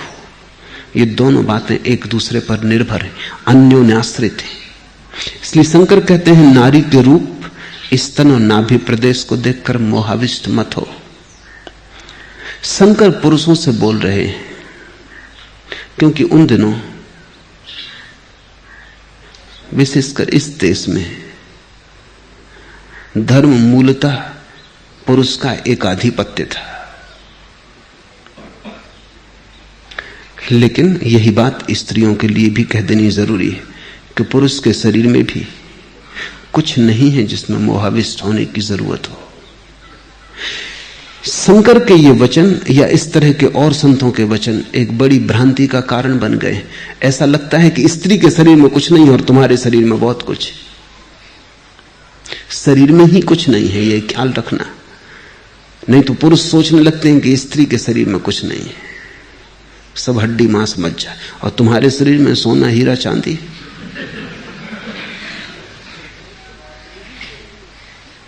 जब तक तुम अपने ही शरीर में हड्डी मांस मज्जा ना देख पाओगे, तब तक तुम स्त्री के शरीर में भी ना देख पाओगे। इससे स्त्री की निंदा करने का एक परंपरा बन गई। पुरुष सोचने लगे कि जैसे स्त्री ने उन्हें बंधन में डाला, तो फिर स्त्री को किसने बंधन में डाला है। पुरुष सोचने लगे कि स्त्री ही मोक्ष में बाधा है। अगर स्त्री मोक्ष में बाधा है तो स्त्री के लिए मोक्ष में कौन बाधा है? स्त्रियां तो फिर बिना बाधा के मोक्ष पहुंच जाएंगी। थोड़ा सोचो तो, उनके जीवन में कोई बाधा ही नहीं है तो मोक्ष में कोई अड़चन नहीं, वो तो ऐसे ही पहुंच जाएंगे। नहीं, स्त्री और पुरुष का सवाल ही नहीं है। विपरीत में जो आकर्षण है वो व्यर्थ है, वे सब मांस के विकार मात्र हैं। ऐसा विचार मन में बार बार करो, क्योंकि संस्कार जो पड़ चुका है उसको तोड़ने के लिए बार बार विचार की जरूरत है। सतत स्मरण रहे तो जैसे जलधार पत्थर को तोड़ देती है, बड़े मजबूत पत्थर को। जब पहली दफा जलधार गिरती, कौन सोचेगा कि जलधार पत्थर को तोड़ पाएगी। लेकिन एक वक्त आता है कि जलधार तो बनी रहती, पत्थर रेत के कण कण होकर बह जाता है। संस्कार बड़ा कठोर है, बड़ा गहरा है, लेकिन अगर विचार की जलधार बूंद बूंद भी टपकती रही तो एक दिन तुम अचानक पाओगे कि पत्थर टूट गया और बह गया। और जिस दिन तुम्हारे संस्कार बह जाते हैं तुम मुक्त हो जाते हो। और हे मूढ़, सदा गोविंद को भजो। और गोविंद के भजन को शंकर कह रहे हैं निरंतर साधे रहो, कुछ भी करो लेकिन लौट लौट के गोविंद के भजन को। गोविंद के भजन का अर्थ है जो दिखाई पड़ रहा है वो काफी नहीं है, पर्याप्त नहीं है, पूरा नहीं है। जो नहीं दिखाई पड़ रहा है वह भी है, उसे याद रखो। कहीं ऐसा ना हो कि दृश्य में अदृश्य खो जाए। अदृश्य को याद रखो। तुम मुझे देख रहे हो, मैं तुम्हें देख रहा हूं। तुम मुझे जहां तक देख पाओगे वो दृश्य है,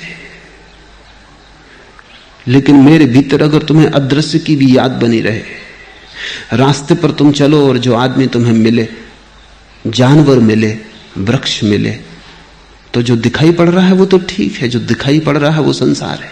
लेकिन हर दिखाई पड़ने वाले के भीतर जो अदृश्य छिपा है वही गोविंद है। गोविंद को भजने का अर्थ है दृश्य तुम्हें भुला ना पाए, दृश्य तुम्हें धोखा न दे पाए, तुम अदृश्य को याद रखते ही रहो। एक सन्यासी को गलती से, भ्रांतिवश एक सिपाही ने मार डाला। 1857 की बात, क्रांति के दिन एक मौन सन्यासी, नग्न सन्यासी गुजर रहा है अंग्रेजों की छावनी के पास से। सिपाहियों ने उसे पकड़ लिया, उससे पूछा कौन हो, लेकिन वो मौन है, इसलिए वो उत्तर नहीं दिया। उत्तर नहीं दिया तो शक बढ़ा, संदेह हुआ। एक अंग्रेज सिपाही ने भाला उठाकर उसकी छाती में भोंक दिया। उस सन्यासी ने व्रत लिया था कि सिर्फ मरते वक्त एक बार बोलेगा, उसके पहले नहीं। ऐसा 30 साल से वो मौन था।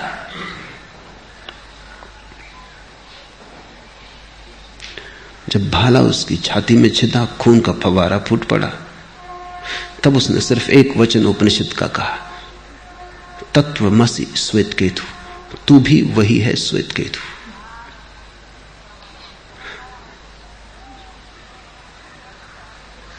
भीड़ इकट्ठी हो गई। लोगों ने पूछा तुम्हारा क्या मतलब है? उसने कहा कि मेरा मतलब इतना ही है कि परमात्मा किसी भी रूप में आए मुझे धोखा न दे पाएगा। आज वो भाला मारने के लिए आया है, भाला हाथ में लेकर आया है, भाला छाती में चुभ गया है, लेकिन मैं देख रहा हूं कि भीतर तू वही है, तत्वमसि श्वेत केतु, तू मुझे धोखा न दे पाएगा। छाती से खून बहते वो सन्यासी नाचने लगा, क्योंकि वो अपने हत्यारे में भी परमात्मा को देख सका। भज गोविंदम मूढ़ मते। इसका अर्थ है कि कहीं कुछ भी हो जाए, हर हालत में परमात्मा तो दिखाई पड़ता ही रहे, दुश्मन में भी दिखाई पड़े, और जब मौत द्वार पर आए तो मौत में भी दिखाई पड़े, मित्र में तो दिखाई पड़े ही, शत्रु में भी दिखाई पड़े। अभी तो ऐसा है कि मित्र में भी दिखाई नहीं पड़ता। अभी तो तुम जिससे प्रेम करते हो उसमें भी दिखाई नहीं पड़ता, प्रेयसी में, प्रेमी में भी दिखाई नहीं पड़ता। अभी तो अपने बेटे में, अपने बच्चे में भी दिखाई नहीं पड़ता। शत्रु की तो बात ही बहुत दूर है। अपने में नहीं दिखाई पड़ता तो पराये में कैसे दिखाई पड़ेगा। भज गोविंदम मूढ़ मते का अर्थ है कि चाहे कुछ भी हो, एक परमात्मा तो सब जगह दिखाई पड़ता ही रहे। चट्टान में भी दिखाई पड़े, होगा बहुत गहरा सोया है, लेकिन है तो।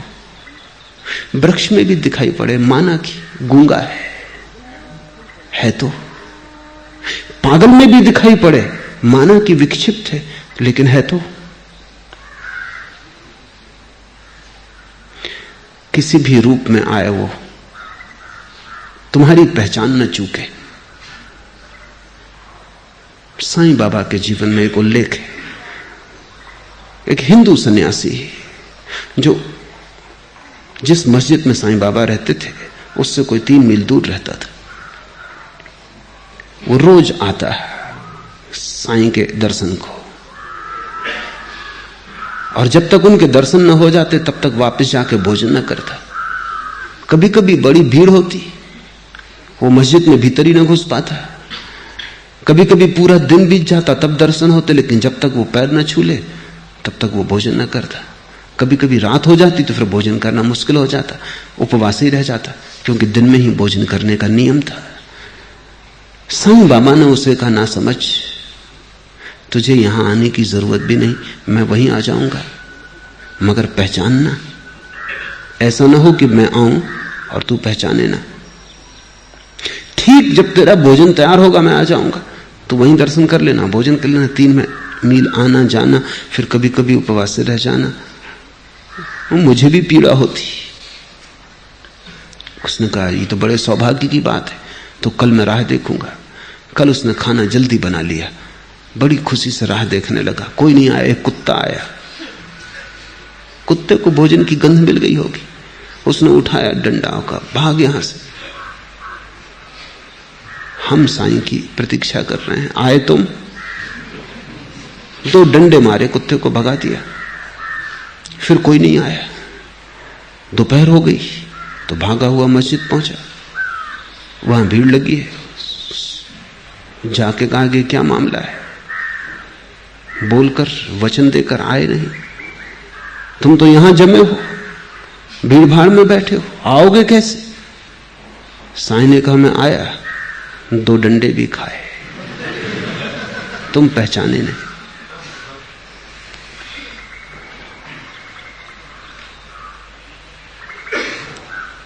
घबराया सन्यासी। 2 डंडे? उसने कहा कुत्ता आया था महाराज। साईं ने कहा वो मैंने पहले ही कह दिया था, पहचानना। आऊंगा जरूर।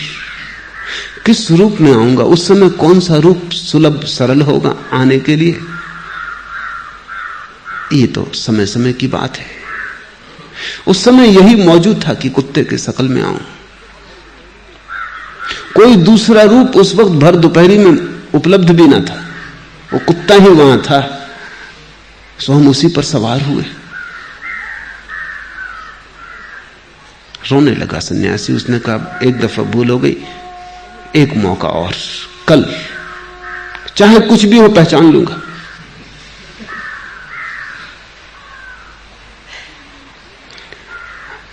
कुत्ता अगर आता दूसरे दिन तो पहचान लेता, लेकिन कुत्ता आया ही नहीं। अब उसको पता था, वो दो की प्रतीक्षा कर रहा था। साईं बाबा सीधे आ जाएं तो ठीक, नहीं तो कुत्ते की राह देख रहा था। कुत्ता आया ही नहीं। अब कुत्ते भी कोई भरोसे के थोड़ी, मौज की बात, आ गया नहीं आया। आया एक भिखमंगा, कोढ़ी। चुप हो गई। फिर उसकी बास आ रही थी, भयंकर दुर्गंध थी। ये तो भोजन को भी खराब कर देगा। इसकी बास आ रही है तो खाने का भी मन नहीं रह जाएगा। वमन की इच्छा होने लगी उसको देखकर। कहा कि भाई जा, यहां आने की कोई जरूरत नहीं, यहां अंदर प्रवेश भी मत करना।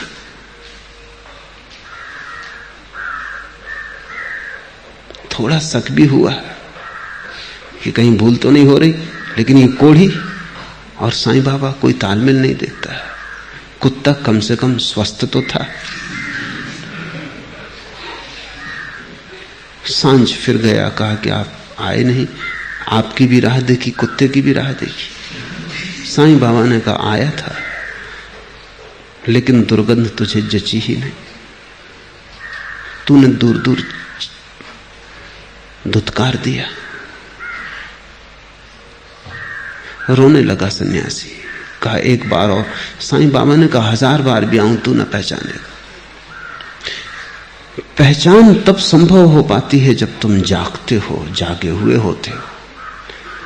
गोविंद को भजने का यही अर्थ है कि जो भी तुम्हें दिखाई पड़े गोविंद का भजन बन जाए। जहां से भी खबर आए उसकी ही खबर आए। हवा बहे तो उसकी याद, जल में कलकल नाद हो तो उसकी याद, पक्षी गीत गाएं तो उसकी याद, सन्नाटा हो तो उसका, शोरगुल हो तो उसका, बाजार हो तो उसका, शून्य हिमालय हो तो उसका, लेकिन उसकी याद हर जगह से आए। पत्ती, पखर, फूल, पत्थर, सब तरफ से उसकी याद आए। उसकी याद ही चारों तरफ बरसने लगे और तुम्हें घेर ले। जब भी तुम किसी की आंखों में झांको, उसी में झांको।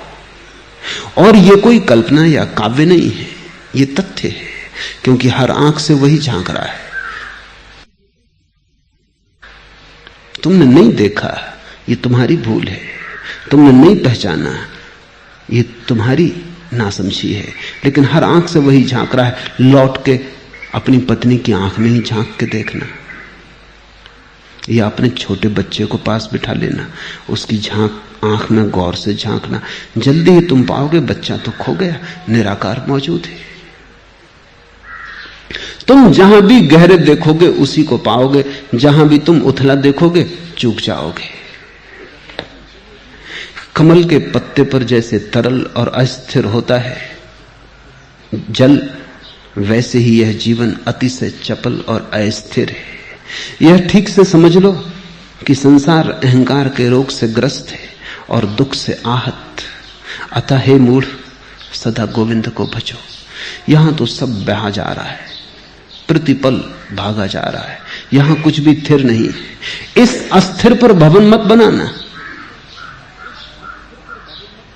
इससे तो रेत भी कहीं ज्यादा स्थिर है।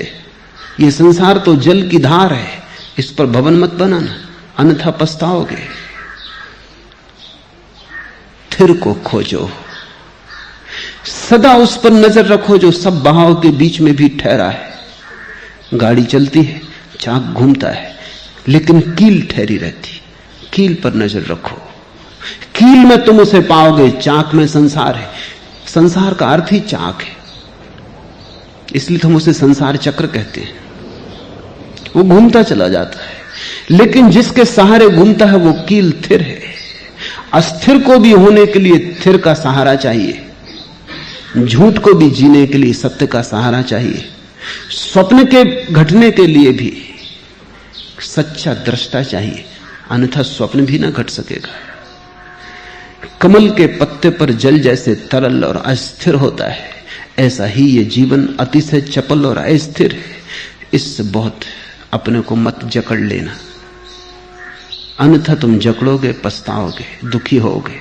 क्योंकि यहां कुछ रुक नहीं सकता, तुम रोकना भी चाहोगे ना रुकेगा, सब बहा जा रहा है। जवान हो, जवानी बह जाएगी। पकड़ोगे, कोशिश करोगे, पकड़ ना पाओगे, पछताओगे, पकड़ने में ही समय व्यय हो जाएगा। ये शरीर है, कल नहीं होगा। ऐसे बहुत शरीर हुए और नहीं हो गए। संसार एक चंचलता है, एक चपलता है, एक परिवर्तन है। यहां तुम अपना घर मत बनाना, ज्यादा से ज्यादा सराएं, रात ठहरे, सुबह फिर चल पड़ना है। और यहां तुमने अगर घर बनाया तो दुख परिणाम है, इसलिए तुम दुखी हो। लोग मुझसे पूछते हैं हम दुखी क्यों हैं? इसलिए तुम दुखी हो कि तुम भवन अपना वहां बना रहे हो जहां बनाया नहीं जा सकता, और जहां बनाया जा सकता है या जहां बना ही है वहां तुम देख ही नहीं रहे हो। तुम्हारी आंखें गलत दिशा में, इसलिए दुख है। दुख गलत के साथ जुड़ने का परिणाम है, गलत के साथ संग साथ कर लेने का परिणाम है। आनंद सत्संग है। जब तक धन अर्जित करने की शक्ति है तभी तक अपना परिवार भी अनुरक्त रहता है। बात बुढ़ापा आने पर जब शरीर जर्जर हो जाता है तब घर में कोई बात भी नहीं पूछता। अतः हे मूढ़, सदा गोविंद को भजो। अगर परिवार ही बनाना है तो उसके साथ बना लो, अगर विवाह ही रचाना है तो उसके साथ रचा लो। इस जगत के सब विवाह है, गहरे में तलाक है। इस जगत के सब संबंध बस ऊपर ऊपर नाम मात्र है, भीतर कुछ भी नहीं है। मुल्ला नसरुद्दीन एक लखपति बाप की बेटी के प्रेम में था और कहता था चाहे जीवन रहे कि जाए, तुझे नहीं छोड़ सकता। मरने को तैयार हूं, अगर उसकी भी जरूरत हो शहीद हो सकता हूं, लेकिन तुझे नहीं छोड़ सकता। बड़ी बातें करता था। एक दिन लड़की बड़ी उदास थी और उसने नसरुद्दीन से कहा कि सुनो, मेरे पिता का दिवाला निकल गया। नसरुद्दीन ने कहा मुझे पहले से पता था कि तेरा बाप जरूर कोई ना कोई गड़बड़ खड़ी करेगा और हमारा विवाह न होने देगा। विवाह ही जिस कारण से कर रहे थे वही खत्म हो गए।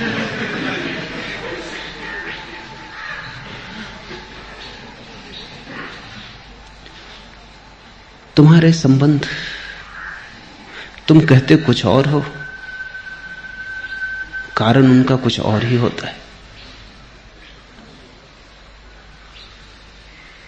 तुम बताते कुछ और हो, और मजा ऐसा है कि तुम जो बताते हो सकता है, तुम ऐसा मानते भी हो कि यही सच है।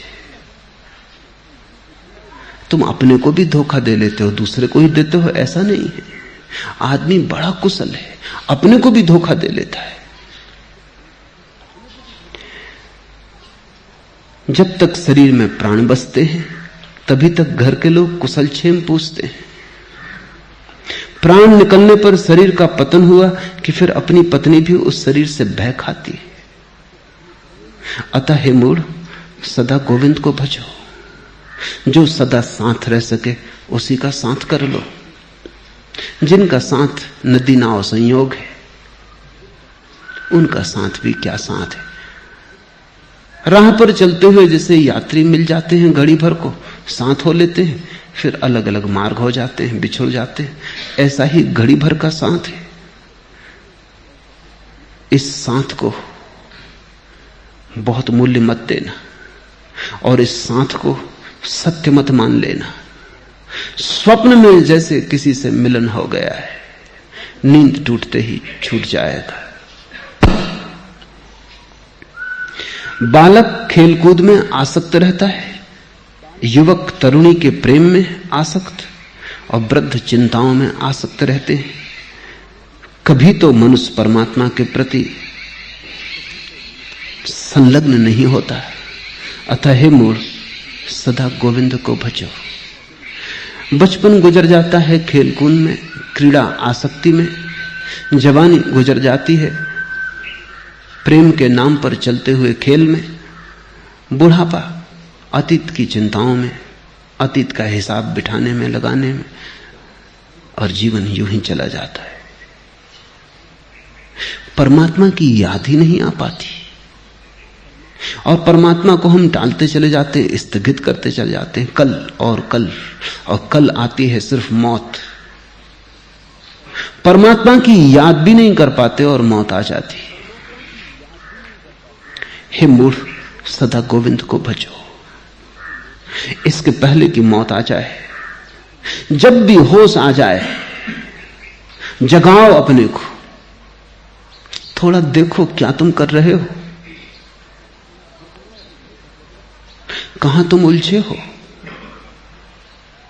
तुम्हारे कृत्यों का क्या परिणाम हो सकता है। तुम्हारे कृत्य, तुम्हारा धन, तुम्हारी प्रतिष्ठा सब पड़ी रह जाएगी। जो पड़ा ही रह जाएगा उसके साथ बहुत समय व्यय मत करो। जितने जल्दी जाग जाओ उतना अच्छा।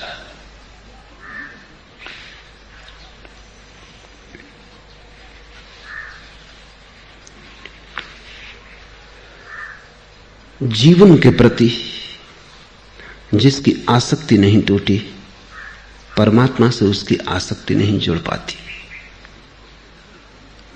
जीवन के प्रति अगर तुम बहुत अनुरक्त हो तो तुम परमात्मा को न पहचान पाओगे। रूप के प्रति जिसकी आसक्ति है वो अरूप को कैसे पहचानेगा। पदार्थ को जिसकी पकड़ है वो निराकार को कैसे पकड़ेगा। पृथ्वी पर जिसका सब कुछ लगा है वो आकाश की तरफ आंख भी नहीं उठाता।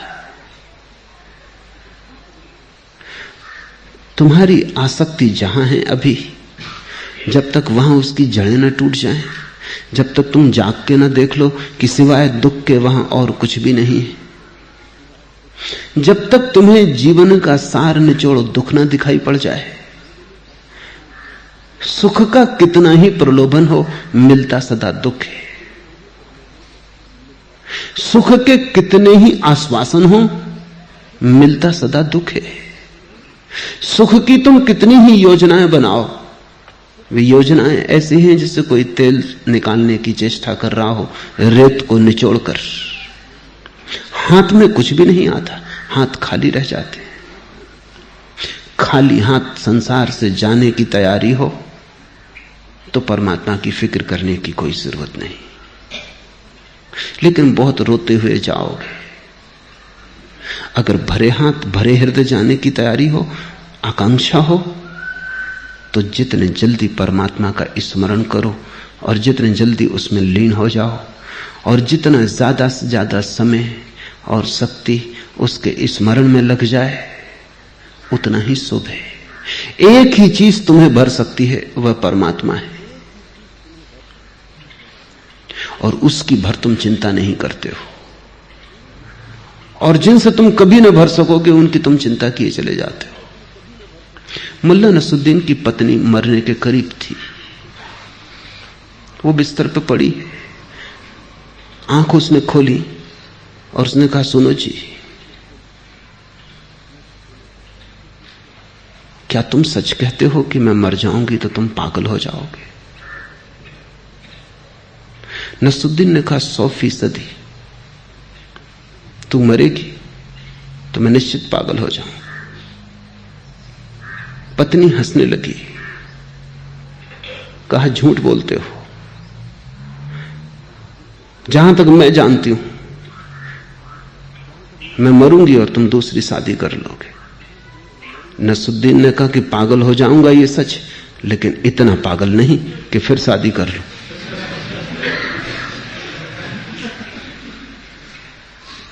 अगर जीवन को तुम गौर से देखो तो तुम दोबारा जन्म ना लेना चाहोगे, तुम फिर शादी ना करना चाहोगे, क्योंकि सिवाय दुख के और तुमने पाया क्या?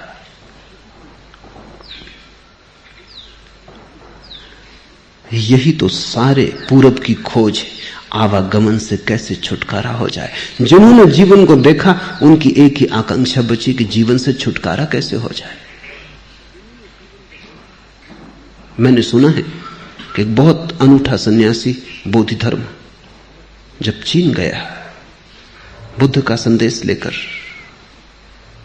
तो सम्राट वू ने उससे पूछा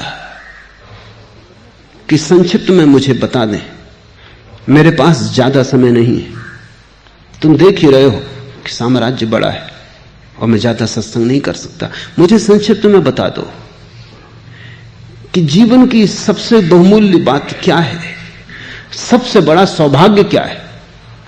बोधि धर्म ने कहा, तुम समझ ना पाओगे, सबसे बड़ा सौभाग्य ये कि तुम पैदा ही ना होते। वो थोड़ा चौंका, ये कोई सौभाग्य की बात कर रहा है कि तुम पैदा ही ना होते? पर निश्चित ही बोधि धर्म सौभाग्य की ही बात कर रहा है। बुद्धों की यही तो आकांक्षा है कि पैदा ना होते। पर बोधि धर्म ने कहा, वो बात तो हो नहीं सकती, खत्म, तुम हो ही गए पैदा, वो तो नंबर 1 का सौभाग्य है। इसलिए नंबर 2 की कहता हूं कि जितने जल्दी मर जाओ। कहते हैं वो फिर कभी मिलने नहीं आया बोधि धर्म को कि ये भी कोई ज्ञानी है।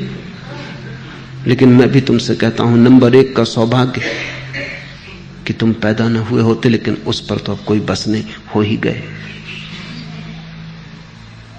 तो अब दूसरा सौभाग्य है कि तुम जीते जी मर जाओ।